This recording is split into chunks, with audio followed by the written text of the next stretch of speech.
La plupart des dames ici ont perdu leur mari du fait de la lutte contre le terrorisme.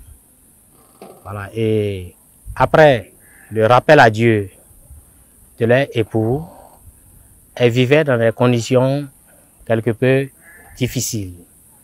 Voilà. Maintenant, des mesures au niveau du gouvernement ont été prises pour leur faciliter certaines choses. Et avec l'ouverture du centre, c'est pour les amener à plus d'autonomisation financière. Et le centre d'éducation et de promotion sociale Yerelon de Bobo-Dioulasso a été inauguré le 17 novembre. Nous avons l'atelier, la cuisine, restauration et pâtisserie. Nous avons l'atelier de couture et nous avons l'atelier de coiffure.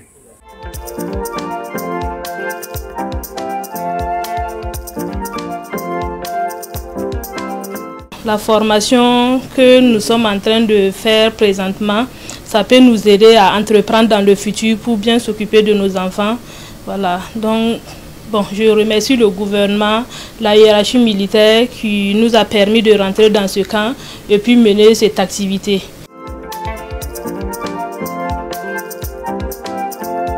À travers cette formation, nous arrivons à mener des activités.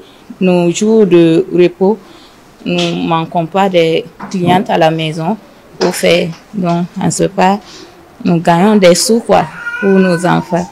Et c'est une formation qui nous permet aussi de nous occuper des enfants, des petits besoins des enfants.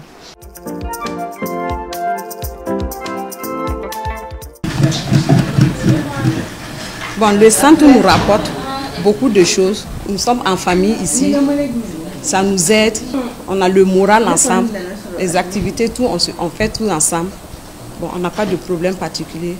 On remercie particulièrement l'armée et tous les partenaires. Après cette formation, elles seront installées avec des kits d'installation. Et nous allons faire le suivi et tout cela pour le bien-être de la veuve et de l'orphelin.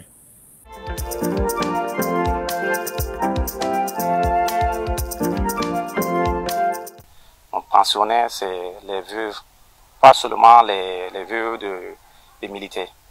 Voilà, c'est les FDS en général. Nous avons femmes des policiers, douaniers et eaux et forêts dans le centre. Je peux dire actuellement, le centre en formation actuelle, nous avons 3 ateliers qui sont ouverts.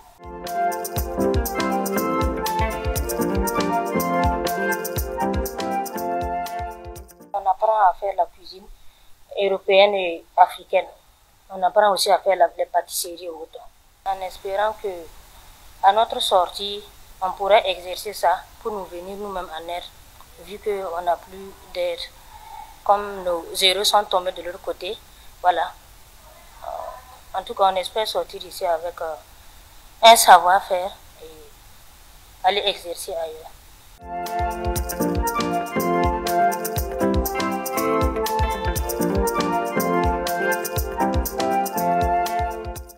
Nous disons merci au président pour son intention. Vraiment, nous sommes très heureuses. Nous sommes très contentes.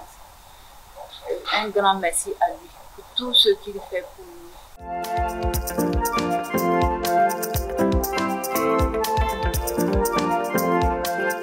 Après le décès de nos maris, on n'avait rien à faire. Mais maintenant, grâce à ce que l'armée a initié pour nous, on tenait vraiment à remercier Monsieur le Président pour tout ce qu'il fait pour nous. On tenait à le remercier pour son accompagnement. À travers son message, ses déplacements, nous sentons vraiment que nous ne sommes pas délaissés. On sent que nos maris sont tombés, mais ils ne sont pas tombés en vain. Nous avons eu la visite du chef de l'État, le capitaine Ibrahim Traoré, qui est venu visiter les différentes structures et nous avons fait des doléances et quelques mois après, les doléances ont été validées et c'est vrai que on tenait à le remercier parce que la formation des veuves, au fait, on n'a pas pu mobiliser les ressources qu'il fallait et il a souhaité en tout cas prendre en charge la formation des veuves qui sont présentes actuellement ici depuis le mois de janvier, que ce soit le camp CRS, le camp d'ici et le camp à Bobo-Dioulasso.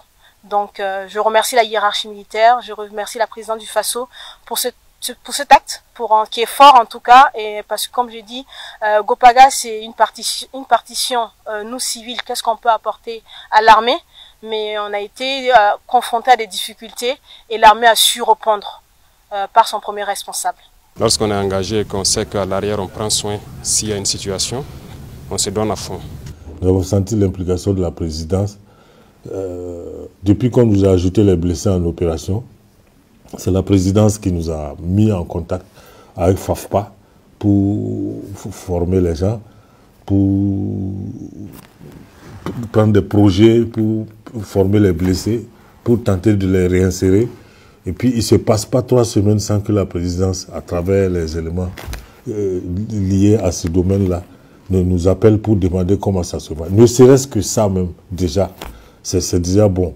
On sent qu'on est suivi, on sent qu'on est écouté, on sent que nos préoccupations sont les préoccupations de la hiérarchie.